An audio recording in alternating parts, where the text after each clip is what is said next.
Swayam Prabha. Digital India. Educated India.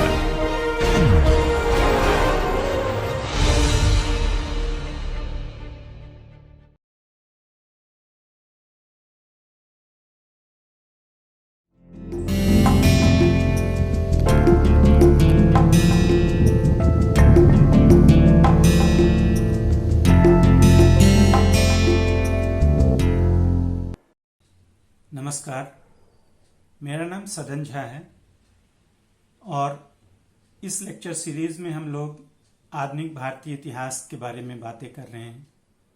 यह तीसरा lecture है और यह सीरीज आधुनिक भारतीय इतिहास में इतिहास लेखन की बदलती प्रवृत्तियों, रुझानों के ऊपर केंद्रित है। इसी सिलसिले में आज हम लोग 18वीं सदी के उत्तरार्ध में प्राच्यवादी विद्वानों के योगदान के बारे में बात करेंगे, उसका आकलन करेंगे और यह 18वीं सदी के उत्तरार्ध से 19वीं सदी में भी शुरू के कुछ दशकों के ऊपर केंद्रित होगा। और यहाँ हमारी चर्चा का मुख्य बिंदु प्राच्यवाद की संकल्पना या अवधारणा, इसके विस्तार में जाना और साथ ही इसने भारतीय इतिहास की समझ को किस तरह से प्रभावित किया, उसका आकलन करना होगा। यहां हम ज्ञान और सत्ता के बदलते सरोकारों, उनके बीच के घनिष्ठ संबंधों के बारे में भी प्रकाश डालने की कोशिश करेंगे, क्योंकि जब भी हम औपनिवेशिक भारत में इतिहास लेखन की बात करते हैं या किसी भी कालखंड में इतिहास लेखन की बात करते हैं तो उसके राजनीतिक सरोकारों के आकलन के बगैर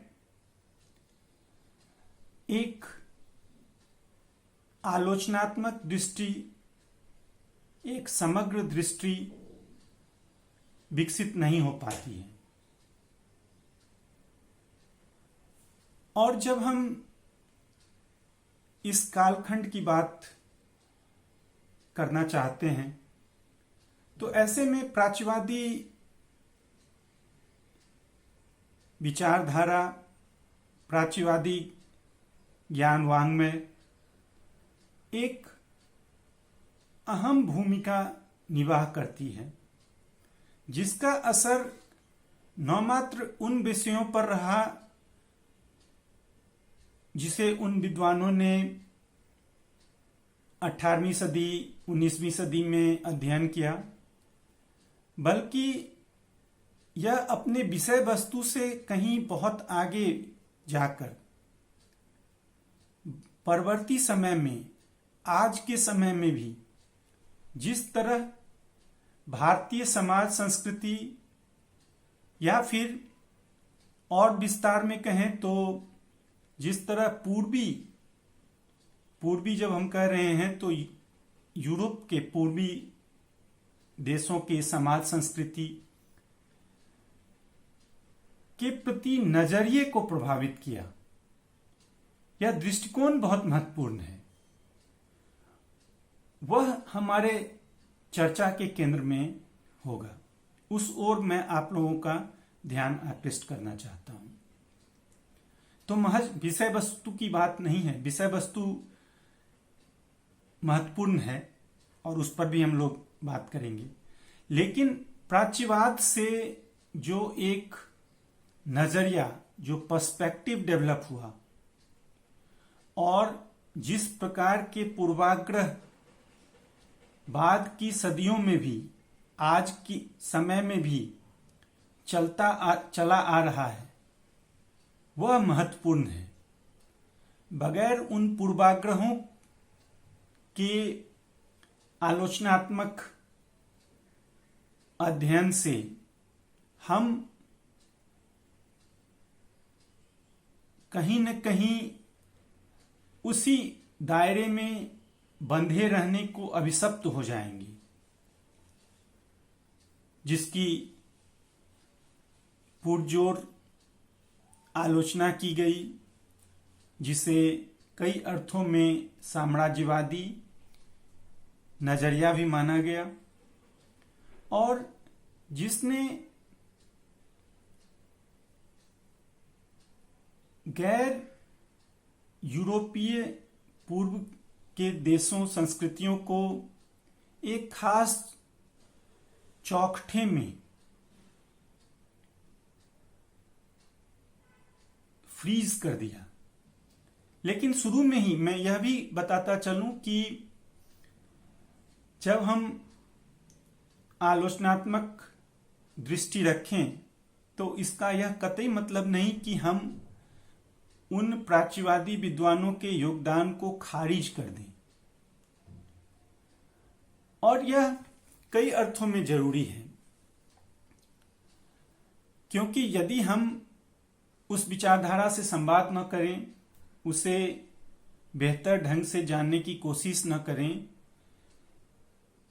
तो फिर हम भी उन्हीं गलतियों को दोहराते जाने के अभिशप्त हो जाएंगे, जिससे हमें बचना चाहिए। और इतिहास लेखन यही तो सिखाता है कि किस तरह से अपने पूर्ववर्ती विद्वानों, इतिहासकारों के योगदान को बगैर नजरअंदाज किए उन पर आलोचनात्मक दृष्टि के साथ ज्ञान की स्थाति में कुछ और जोड़ दिया जाए, जिससे यह समृद्ध होता चला जाए। तो इसी सिलसिले को आगे बढ़ाते हुए हम जब प्राच्यवादी विचारधारा की बात करते हैं तो 3-4 हिस्सों में हम लोग यह संवाद करने की कोशिश करेंगे। पहला तो बहुत संक्षेप में ही कि जिसे हम प्राच्यवादी विचारधारा या प्राच्यवाद कहते हैं, वह अवधारणा क्या है, वह संकल्पना क्या है, मोटे तौर पर यह जान लेना हम लोगों के लिए जरूरी है। इसके बाद भारतीय संदर्भों में प्राच्यवादी विद्वान कौन से रहे और इनमें से कुछ मुख्य विद्वानों की योगदानों पर हम लोग बात करेंगे, और फिर इस लेक्चर के अंतिम हिस्से में हम उनके योगदान का आकलन करने का कोशिश करेंगे। तो ओरिएंटलिज्म पर जब हम बात कर रहे हैं, प्राच्यवाद पर जब हम बात कर रहे हैं, तो जहन में यह फर्क रहना बहुत जरूरी है कि ओरिएंटलिज्म का मतलब पूर्व के देशों, पूर्व के समाज की ऑब्जेक्टिव रियलिटी नहीं है।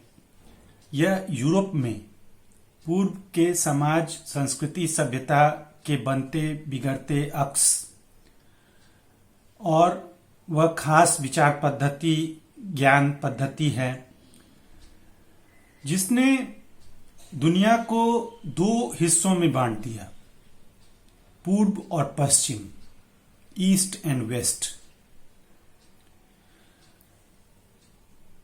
तो एक बेहद संश्लिष्ट अवधारणा की तरफ हम अपना रुख कर रहे हैं, लेकिन साथ ही यहां यह भी ताकीद करते चले कि ऑब्जेक्टिव रियलिटी और उसके बनते बिगड़ते अक्स की जो दूरी है, यह उतनी साफ और उतनी सरलता से व्यक्त की जाने वाली खाई नहीं है।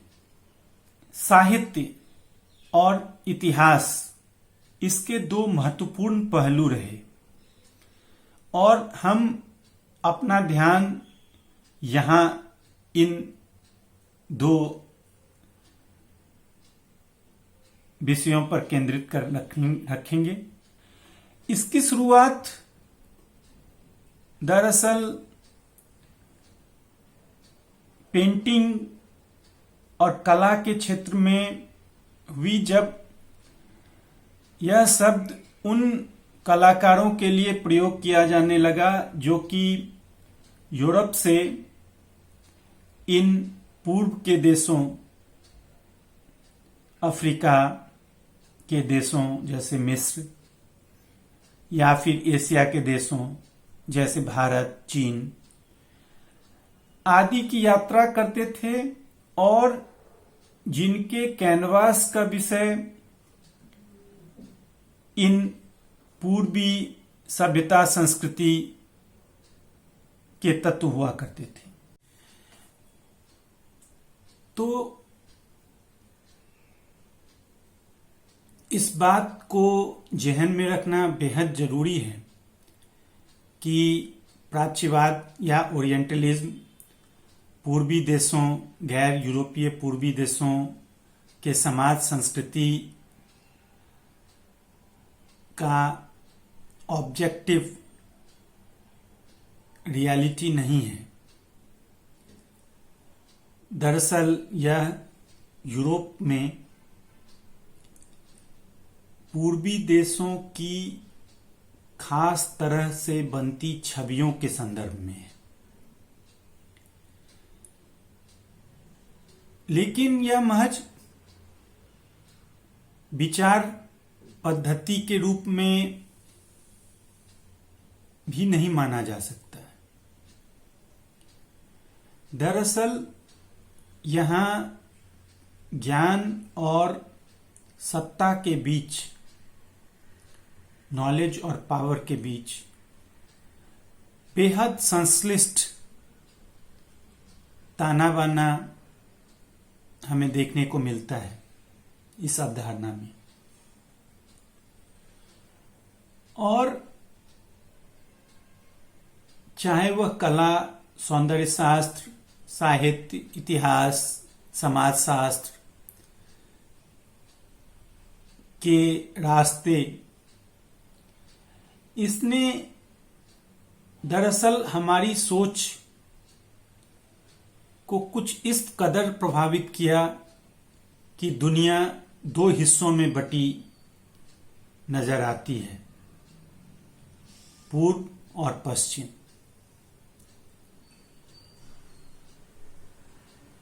यदि यूरोपीय पर्सपेक्टिव से कहें तो हम और वे, जिसमें हम हमेशा यूरोप रहा और वे अर्थात अन्य सभी गैर यूरोपीय प्राच्यवादी देश, उनकी संस्कृति, उनका समाज। और यह महज विचार नहीं था, क्योंकि यहां अनेक स्तरों पर, जिसमें अकादमिक संस्थाएं शामिल हैं, शामिल रही हैं, जिसमें ज्ञान का उत्पादन एक खास तरीके से हो रहा है और जिसका साम्राज्यवादी नीतियों पर खासा प्रभाव रहा। तो राजनीति का यह बेहद संश्लिष्ट घुसपैठ आप कह सकते हैं ज्ञान के क्षेत्र में। लेकिन एक और बात जो बेहद जरूरी है वह यह कि यह अवधारणा कोई स्थैतिक नहीं है। इसके स्वरूप, इसके सरोकार बदलते रहे हैं। कि एक शासक के रूप में ब्रिटेन की अवधारणा उसकी विचारधारा बदलती रही है। ज्ञान वाङ्मय, ज्ञान की संस्थाएं और साम्राज्यवाद के बीच के समीकरण, जिस पर मैं विशेष बल दे रहा हूं, उसको समझना इस कारण से भी जरूरी है क्योंकि प्राच्यवादी विमर्श का एक अहम उद्देश्य साम्राज्यवाद के लिए बेहद असरदार, बेहद प्रभावशाली जस्टिफिकेशन, वैधता तैयार करना भी रहा है। तो साथ ही यह भी समझना हमारे लिए बेहद जरूरी है कि ओरिएंटलिज्म की अवधारणा शासक की अपनी छवि के साथ बहुत गहरे जुड़ी हुई है। और यदि इंग्लैंड की बात करें तो एक शासक के रूप में इंग्लैंड की अपनी जो छवि है, अपने आत्म की जो छवि है, वह 16वीं सदी में जब इंग्लैंड आयरलैंड पर कब्जा कर रहा था 1570-1580 के दशक में, वहां तक जाती है। और उन आक्रमणों को न्यायोचित ठहराने के लिए इंग्लैंड में एक खास तरह के विचार को, एक खास तरह के, जिसे आज के समय में प्रोपेगेंडा कह सकते हैं, एक विमर्श की शुरुआत हम पाते हैं 16वीं सदी के इन आक्रमणों के बाद और आयरलैंड पर इंग्लैंड के ट्यूडरकालीन इंग्लैंड के कब्जे के बाद, जिसमें इन लूटपाटों, मारकाटों, इन विजयों को न्यायोचित ठहराने के लिए इस बात पर जोर दिया जाने लगा कि आयरलैंड एक घुमंतू, पिछड़ा समाज, पिछड़ा देश था, जिस पर कृषि आधारित इंग्लैंड की विजय वहां सभ्यता की स्थापना का मार्ग प्रशस्त करेगी। तो एक तरह से आयरलैंड में सभ्यता लाने की जिम्मेवारी खुद से इंग्लैंड ने अपने ऊपर ले ली। और यह उस आक्रमण का, उस विजय का को न्यायोचित ठहराने का एक वैचारिक हथियार आप कह सकते हैं के रूप में हम देखते हैं। फलतः अंग्रेजों ने कहना शुरू किया कि वे आयरलैंड के भले के लिए, उन्हें सभ्य बनाने के लिए उन पर शासन कर रहे हैं। वह 16वीं सदी का अंतिम दशक कह सकते हैं, अंत की तरफ। और 17वीं और 18वीं सदी में, खासतौर से 18वीं सदी में, इंग्लैंड अपने आप को, या फिर कहें ग्रेट ब्रिटेन ने अपने आप को एक एकीकृत देश और संस्कृति की तरह देखना शुरू किया, जिसमें अंग्रेज स्कॉट्स, वेल्स सभी शामिल थे। इस दौरान और पहले भी हमें याद रखना होगा कि पूर्वी देशों के संदर्भ में जो छवियां यूरोप में सर्कुलेट हो रही थी,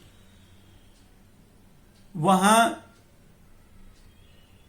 पूरब अर्थात रहस्यमय धरती, अर्थात अकूट संपत्ति की धरती, अर्थात शैतानों और राक्षसों की धरती, इस तरह की संकल्पना यूरोप में थी पूरब को लेकर। लेकिन जब प्रबुद्धवाद और आधुनिकता, तर्कवाद का उदय हुआ, तो 17वीं सदी के बाद से ही इस छवि में बहुत आमूल परिवर्तन हम पाते हैं। अब पूरब कोई रहस्यमय धरती न होकर पिछड़ेपन का एक भूभाग के रूप में हमारे सामने आता है, क्योंकि विज्ञान ने इस बात पर आम सहमति बना दी थी अब कि पूरी मानव सभ्यता एक ही परिवार, एक ही कुल से उत्पन्न हुई है। 17वीं सदी के बाद से तर्कवाद और रैशनलिज्म ने उत्तरोत्तर शैतानों वाली इस छवि के स्थान पर संपूर्ण मानव जाति को एक प्रजाति के तौर पर मानने के वैज्ञानिक सोच को बढ़ावा दिया, जिसमें समाज सांस्कृतिक और सभ्यता जनित पैमानों पर भिन्न माना जाने लगा, न कि रहस्यवाद या पहले के धार्मिक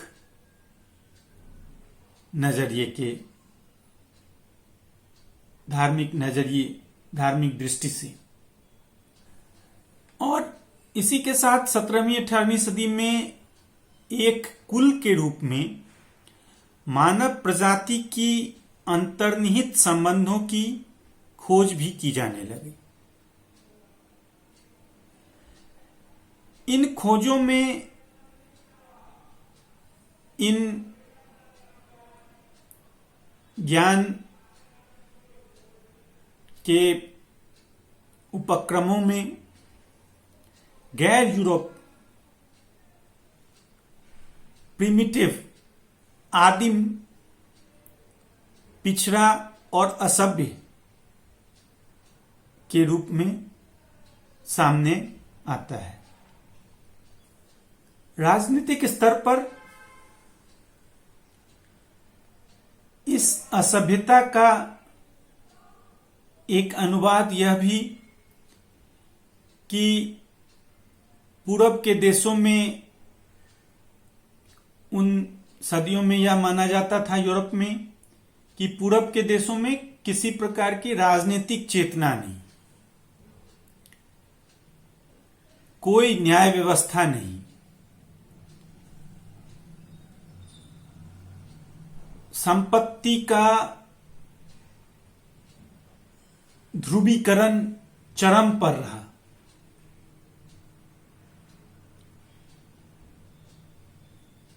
यह माना जाता रहा कि या तो बहुत समृद्ध हुआ करते थे या फिर बहुत गरीब। राजा का कहा हुआ ही कानून होता था। तो इस तरह की के जो स्टीरियोटाइप्स थे वो सर्कुलेट हो रहे थे और वे पूर्वी सभ्यता की छवियां गढ़ रहे थे पश्चिम में। और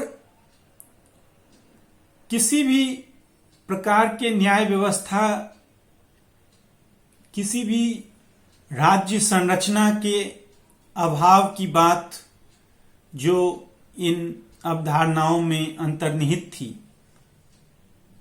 यह सुलभ कर दिया, या आप कहें तो अंग्रेजी साम्राज्यवाद के लिए जस्टिफिकेशन, एक उसे वैधता देने का काम किया।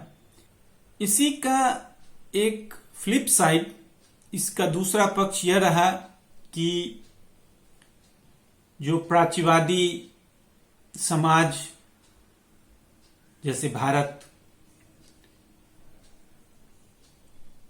और भारतीय हमेशा दूसरों के द्वारा शासित होने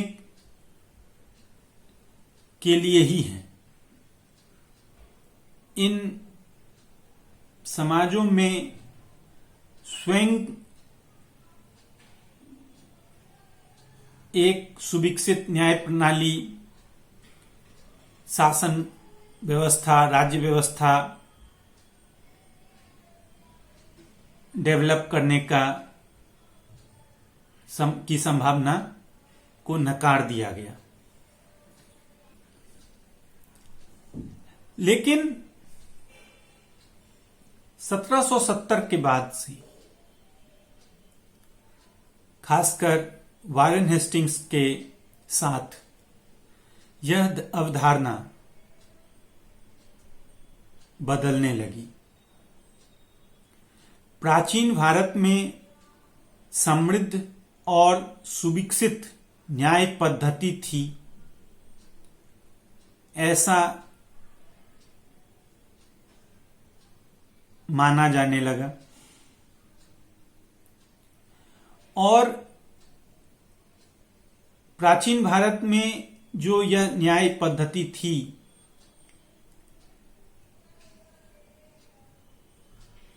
वह सदियों तक अक्षुण्ण रूप से, अपरिवर्तित रूप से चली आती रही। यह भी विश्वास अंग्रेज शासक वर्ग और विद्वानों के बीच गहरा पैठ जमाने लगा। अर्थात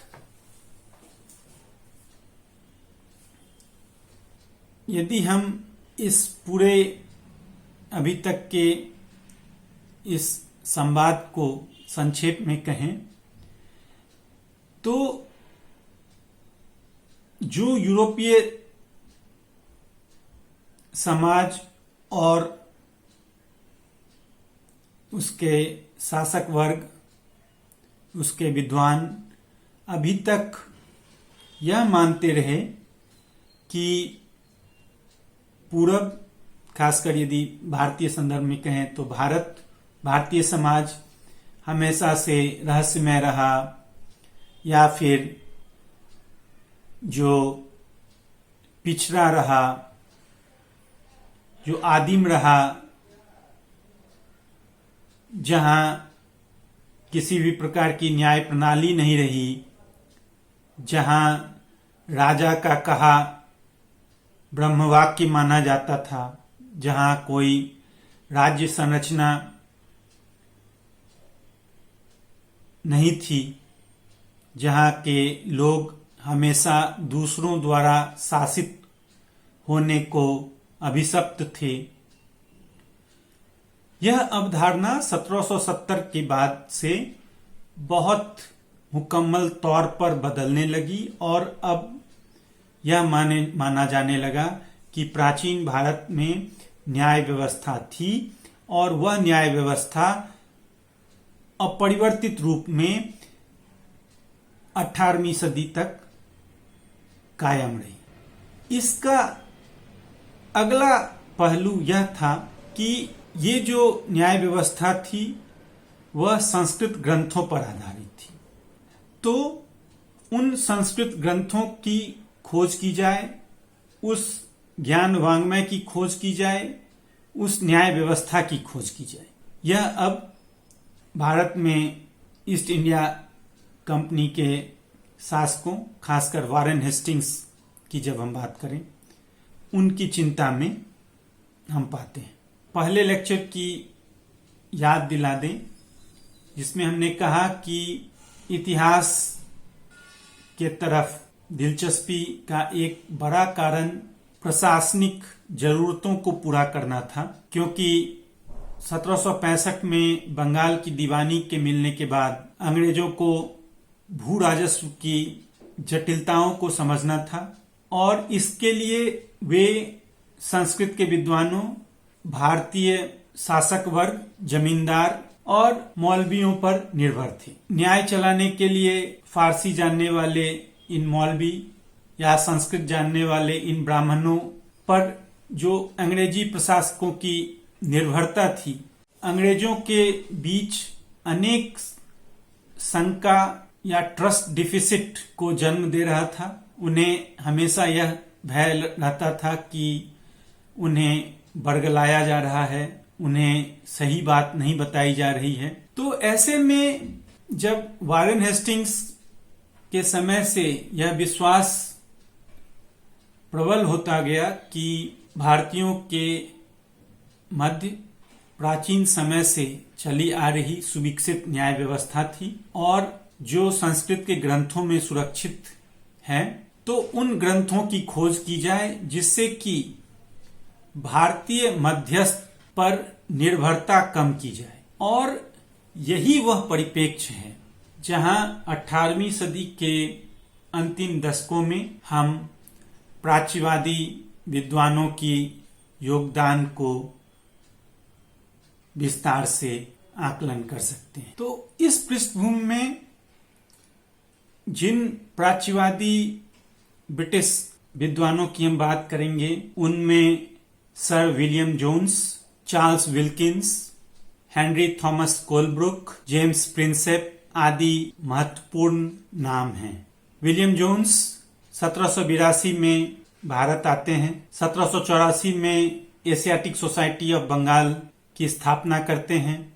वे सुप्रीम कोर्ट में जज थे और एक परंपरा शुरू होती है, एक संस्थानात्मक तरीके से भारतीय ज्ञान वांग्मय की खोज। और यह इतना गहरा, इतना अनूठा और इतना व्यापक था कि इसके तार न मात्र प्राचीन भारतीय ज्ञान विज्ञान की तरफ जाते हैं, बल्कि जैसा कि मैंने शुरू में कहा, इसने भारतीय इतिहास को देखने की दृष्टि में आमूल परिवर्तन किए। जिस तरह से हम आज इतिहास को आधुनिक दृष्टि और आधुनिक पद्धति के साथ पढ़ते हैं, इसकी जड़ें 18वीं सदी के उन्हीं अंतिम दशकों और 19वीं सदी में जाती है। विलियम जोन्स अद्भुत प्रतिभा संपन्न व्यक्तित्व थे जो बहुत छोटी अवस्था में ही ग्रीक, अरबिक, फ्रेंच और पर्शियन के बेहद उम्दा जानकार माने जाने लगे थे। 1768 में उन्हें हिस्ट्री ऑफ नादिर शाह तारीके नादिरी को फ्रेंच में अनुवाद करने का जिम्मा सौंपा गया। 1771 में इन्होंने ग्रामर ऑफ पर्शियन लैंग्वेजेस, यह यूरोप में उस समय फारसी के बेहतरीन ज्ञाता के रूप में इन्होंने प्रसिद्धि पाई। सर विलियम जोन्स बेहद प्रतिभाशाली थे और खासकर बहुत कम आयु में ही उन्हें ग्रीक, अरबिक, फारसी और फ्रेंच का विद्वान माना जाने लगा था। 1768 में उन्हें तारीख नादिरी का फ्रेंच में अनुवाद करने का जिम्मा सौंपा गया था। इसी समय वे कानून के क्षेत्र में, कानून के व्यवसाय में कानून की पढ़ाई की और इस व्यवसाय में आए और 1771 में उन्होंने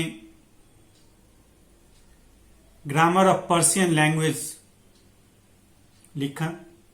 यह वह दौर था फिलोलॉजी का जब यह माना जाता था कि भाषा विज्ञान ही सभी सभ्यता के इतिहास को एक दूसरे से जोड़ता है। सभ्यताओं के इतिहास के मूल में भाषाई संबंध हैं और फिलोलॉजी उस संबंध को, उस जटिलताओं को समझने का एक जरिया माना जाता था। लेकिन अपने समय के विपरीत विलियम जोन्स यह मानते थे कि प्राच्य साहित्य महज सौंदर्य शास्त्र नहीं है, बल्कि ज्ञान के स्तर पर यह अनूठा है और यहाँ अनेक अंतर्दृष्टियां बिखरी पड़ी हैं। जैसा कि हमने अभी देखा कि यह वह दौर था जबकि यूरोप अपने साम्राज्यवादी उत्थान पर था और यह माना जाता था कि पूरे मानव जाति का जो धुरी है, जो केंद्र है, वह यूरोप में ही है। लेकिन इस नजरिए से विलियम जोन्स भली भांति परिचित तो थे, पर साथ ही वे इसके प्रति आलोचनात्मक भी थे। प्राच्यवादी विद्वानों के सरोकार महज साहित्य तक ही सीमित नहीं थे। जोन्स अपने लेखों की शुरुआत पूर्व के कोटेशन से किया करते थे। इन्होंने 9 हिंदू देवी देवताओं के ऊपर श्लोक लिखे। भारत आने के बाद 15 जनवरी 1784 को 30 चुनिंदा लोगों के साथ इन्होंने एशियाटिक सोसाइटी की स्थापना की।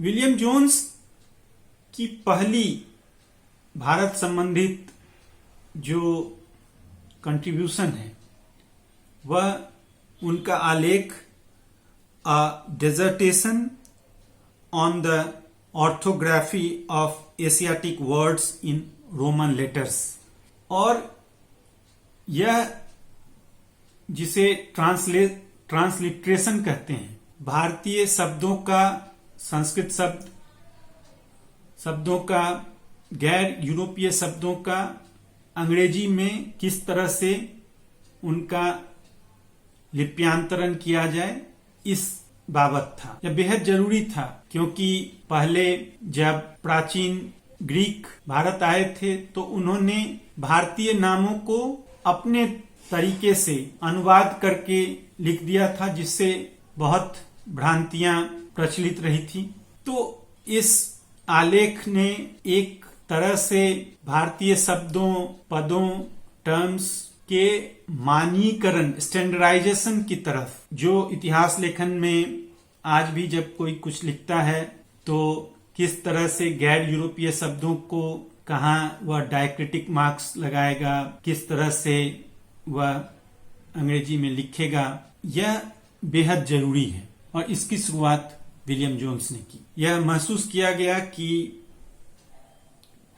प्राचीन ग्रीक जब भारतीयों के बारे में, भारतीय नामों को लिख रहे थे तो वे अपने सुविधानुसार इन नामों को बदल दे रहे थे, और इसने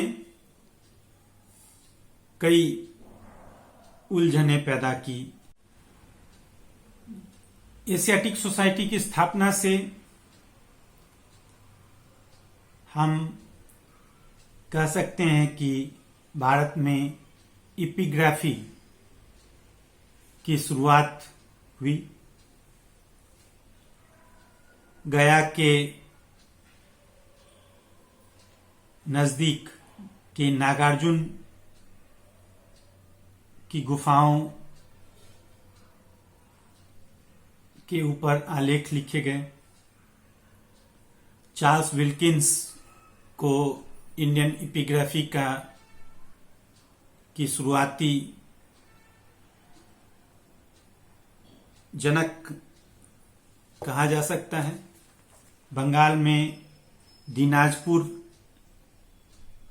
से पिलर इंस्क्रिप्शन की जानकारी आई, जिससे बंगाल के पाल राज्यवंश के बारे में पता चला पहली बार। और इन आलेखों से में एक बात जो अक्सर रेखांकित किया जाता रहा वह था कि भारतीयों का अपने अतीत के धरोहरों के प्रति उनकी उपेक्षापूर्ण रवैया, क्योंकि ये सभी जो पुरातात्विक अवशेष इस समय मिलने शुरू हुए वे अत्यंत ही रुग्ण अवस्था में मिले, उपेक्षित अवस्था में उनके बारे में पता चला। विलियम जोन्स की तरफ वापस लौटे तो उन्होंने कालिदास की शकुंतला का अनुवाद किया।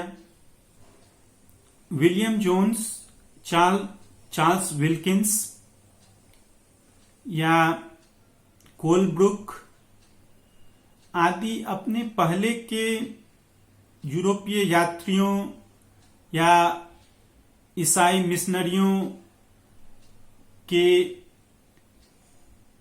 परंपरा से भिन्न नजर आते हैं, जहां पहले के पर्यटक विद्वानों या ईसाई मिशनरियों का उद्देश्य प्राच्य समाज के बाह्य स्वरूप को समझना भर था और उनका रिपोर्टिंग भर था। वहीं दूसरी तरफ विलियम जोन्स सरीखे प्राच्यविदों का उद्देश्य पूर्वी मानस को समझना था।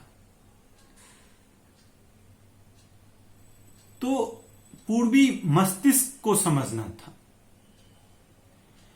और यह एक बड़ा फर्क इसलिए भी है क्योंकि यहां कई तरह से इस मानस को कई उदाहरण हैं जहां इस मानस को यूरोपीय ज्ञान की थाती से निम्नतर नहीं माना गया। साथ ही विलियम जोन्स ने एक ऐसी पद्धति की शुरुआत की जहां लिंग्विस्टिक्स को हिस्टोरिकल मेथड के साथ जोड़कर देखा गया। इतिहास इस फिलोलॉजी के लिए, इस लिंग्विस्टिक्स के लिए, इस कंपैरेटिव लिंग्विस्टिक्स के लिए बेहद जरूरी हिस्सा माना गया। लेकिन साथ ही हमें यह भी हमेशा ध्यान में रखना होगा कि यह वह समय था जबकि फिलोलॉजी का मूल उद्देश्य था कि पूरी मानव प्रजाति कहीं न कहीं एक ही कुल से जुड़ी, एक ही भाषाई कुल से जुड़ी हुई है और उस भाषाई कुल उस कुल के तारों को, उन संबंधों को स्थापित करना, तो वो उद्देश्य वहां है। लेकिन उसी के साथ साथ यह भी कहा जा रहा है कि भाषा शास्त्रीय अध्ययन अपने आप में पूर्ण नहीं है, पर्याप्त नहीं है। उसे इतिहास, उसे बदलते रुझानों, समयों के साथ ही रखकर हमें देखना होगा, जो इतिहास दृष्टि के मूल में है। किसी भी साक्ष्य को उसके संदर्भों में देखना, उसके अपने समय के संदर्भों में देखना। तो यह जो हिस्टोरिकल मेथड और हिस्टोरिकल कॉन्शसनेस विलियम जोन्स लेकर आते हैं और जिसकी शुरुआत एशियाटिक सोसाइटी ऑफ बंगाल के जर्नल में अनेक लेखों के द्वारा हमें देखने को मिलता है। यह भारतीय अतीत की खोज का वह समृद्ध हिस्सा है, वह समृद्ध, उसकी शुरुआत है जिसने हिस्टोरिकल मेथड के ऊपर हमेशा बल दिया।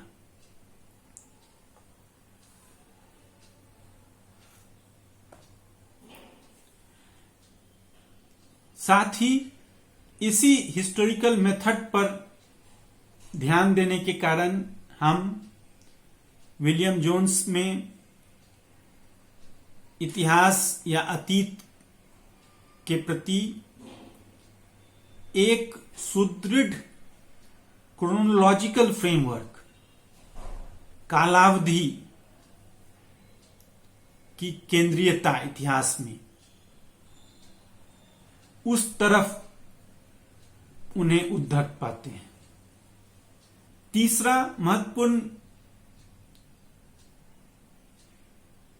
हस्तक्षेप कि भारतीय न्याय व्यवस्था को समझने के लिए इसके मूल और प्रामाणिक ग्रंथों की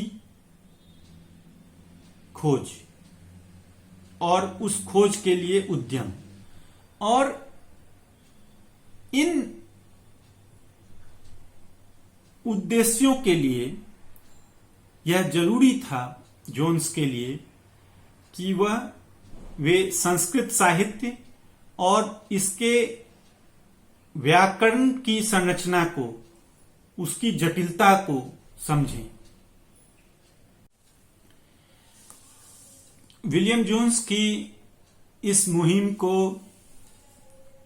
हेनरी कोलब्रुक और चार्ल्स विल्किंस ने आगे बढ़ाया। 1765 में जन्मे कोलब्रुक 1783 में भारत आए और जब इनकी नियुक्ति तिरहुत बंगाल में, जो अब बिहार का हिस्सा है, तिरहुत में हुई, तो इन्होंने हस्बेंड्री, एग्रीकल्चर के ऊपर एक विस्तृत रिपोर्ट लिखी। सती प्रथा की ऐतिहासिकता की खोज करते हुए इन्होंने इसका संबंध वेदों से स्थापित किया, जो बेहद विवादास्पद रहा। इन्होंने जाति व्यवस्था, सामाजिक संरचना की ऐतिहासिकता को ढूंढने का प्रयास किया। ऋग्वेद का अनुवाद किया। संस्कृत व्याकरण 1805 में ग्रामर ऑफ संस्कृत लैंग्वेजेस प्रकाशित किया, जिसमें पहली बार पाणिनि के संश्लिष्ट नियमों का विस्तार से ब्यौरा हम पाते हैं अंग्रेजी में। यूं तो विल्किंस और विलियम जोन्स भी वेदों को आंशिक रूप से अनुवाद किया था, लेकिन पहली बार कोलब्रुक को ऋग्वेद प्राप्त करने का मौका मिला। लेकिन जो सबसे अनूठा है, जो बहुत मानीखेज है, वह यह कि पहले विलियम जोन्स, लेकिन बेहद विकसित रूप से कोलब्रुक में, जहां वे समकालीन सामाजिक परिस्थिति को जानने समझने के लिए एक ऐतिहासिक पद्धति का सहारा लेते हुए संस्कृत ग्रंथों की तरफ जाते हैं, प्राचीन काल की तरफ जाते हैं। तो समाज को ऐतिहासिक रूप से देखने का, और वह भी आधुनिक ऐतिहासिक पद्धति से देखने का, यह एक नया रास्ता, नया नजरिया हमारे सामने खुलता चला जाता है 18वीं सदी के अंत के इन दशकों में।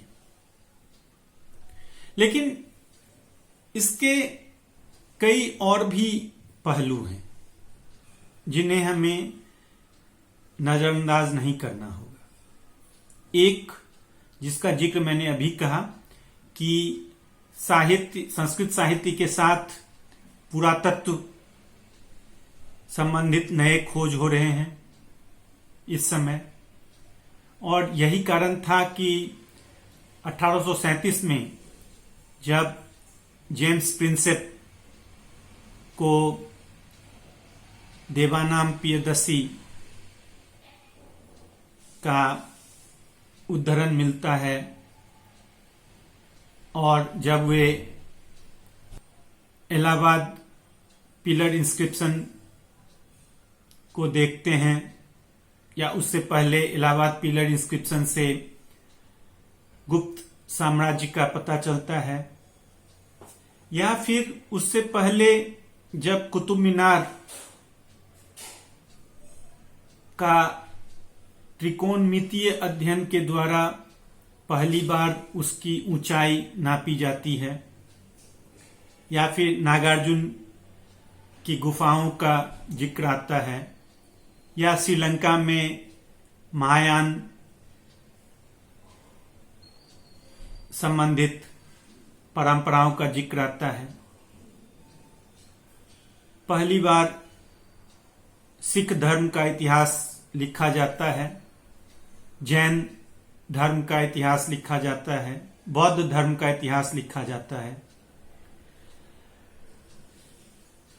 गणित की बात, और प्राचीन भारत में गणित की समृद्ध परिपाटी की बात की जाती है। खगोल विज्ञान के संदर्भ में विमर्श चलता है। तो इस पूरे कालखंड में जो 1780 के आसपास शुरू होता है और 1840-1850 के दरमियान तक जिसे हम देखते हैं, भारत में ज्ञान विज्ञान, साहित्य और भारतीय अतीत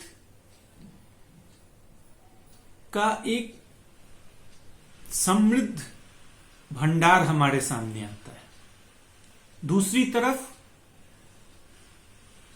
अपने समय के सामाजिक ताने बानों को ढूंढने के लिए, उनकी ऐतिहासिकता ढूंढने के लिए ऐतिहासिक पद्धति की शुरुआत हम यहां इस समय पाते। बहुत कुछ हो रहा है और इन सभी पहलुओं को अलग अलग विस्तार से जाने की जरूरत है, जो जाहिर है एक लेक्चर में संभव नहीं है। लेकिन इसी के साथ यह भी नहीं भूलना होगा कि इन सब का राजनीतिक पक्ष रहा है। तो प्राचीन और ब्रिटिश समय के बीच के परिवर्तन को या तो नजरअंदाज कर दिया गया, या फिर यदि देखा गया तो एक ऐसे नजरिए से जिसमें मध्य युग हमेशा पतन का द्योतक माना गया। प्राचीन अर्थात गौरवशाली, और फिर उन सभी गौरवशाली परंपराओं का पतन हो जाना। अंत में दो महत्वपूर्ण परिणामों की तरफ मैं ध्यान दिलाना चाहूंगा। एक तो जिसके इशारा मैंने अभी किया कि प्राचीन अर्थात गौरवशाली अर्थात संस्कृत ग्रंथों में सुरक्षित ज्ञान वाङ्मय, जिसका मध्य युग में पतन हो गया। और यह गौर करने की बात है कि उस प्राचीन ज्ञान वाङ्मय का पुनरुद्धार करने की जिम्मेवारी उसके पुनरुद्धारक के रूप में प्रबुद्ध अंग्रेज अपने को स्थापित कर रहे थे। तो अंग्रेजी शासन और इन प्राच्यवादियों के जद्दोजहद ने अंग्रेजी हस्तक्षेपों के लिए एक वैधता प्रदान की, जहां प्राचीन भारतीय ज्ञान विज्ञान और वह थाती यूरोपीय पद्धतियों के द्वारा ही यूरोपीय ज्ञान पद्धति के माध्यम से पुनर्स्थापित हो रहा था। अर्थात प्राचीन भारतीय इतिहास और प्राचीन भारतीय ज्ञान की खोज, लेकिन यूरोपीय शर्तों पर, यूरोपीय पद्धति के द्वारा। और यह यूरोपीय पद्धति जो कि प्रबुद्धवाद और आधुनिकता की उपज थी, जहां इतिहास के वैज्ञानिक कालक्रम की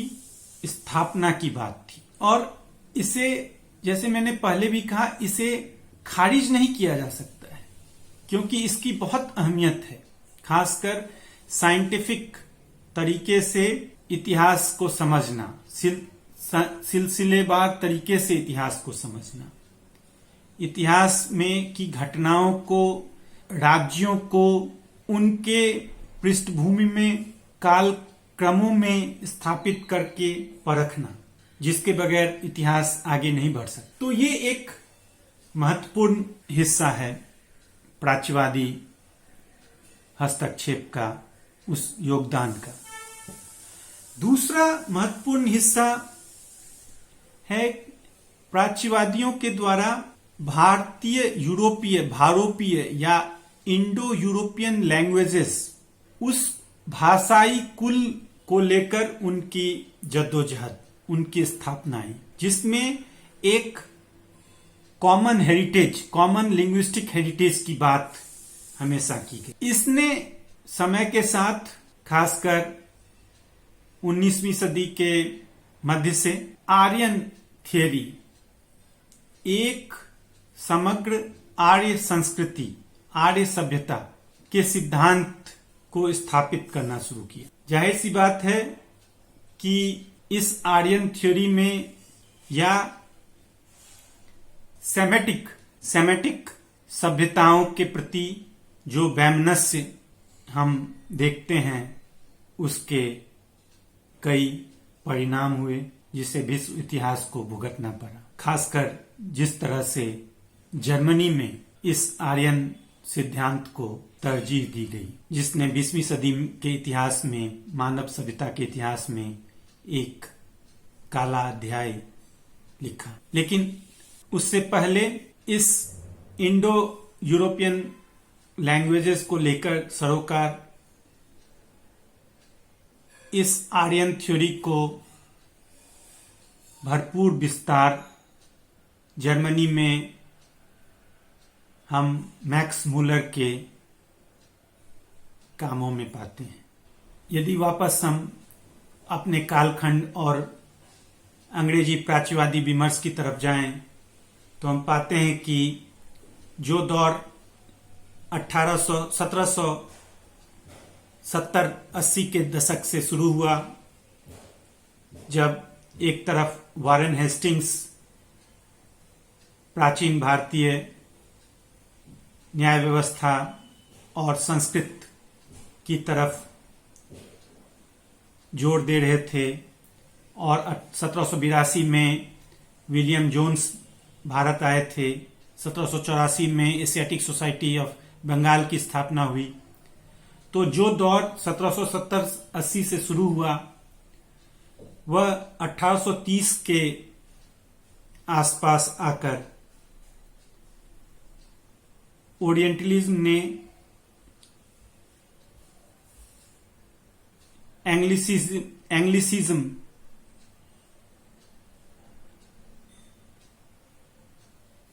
का रास्ता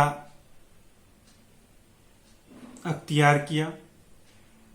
प्राच्यवाद के स्थान पर एंग्लिसिज्म अब ईस्ट इंडिया कंपनी की सांस्कृतिक राजनैतिक नीति का आधार बनी, और 1830 के दशक में इसी एंग्लिसिज्म के कारण हम मैकॉले की शिक्षा नीति पाते हैं।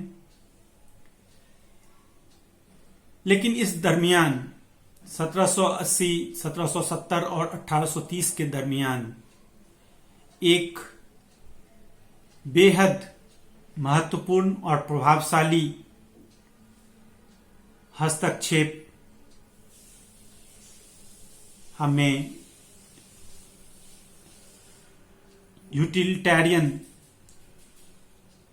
विचारधारा के रूप में देखने को मिलती है, जिसके बारे में हम अगले लेक्चर में विस्तार से बातें करेंगे।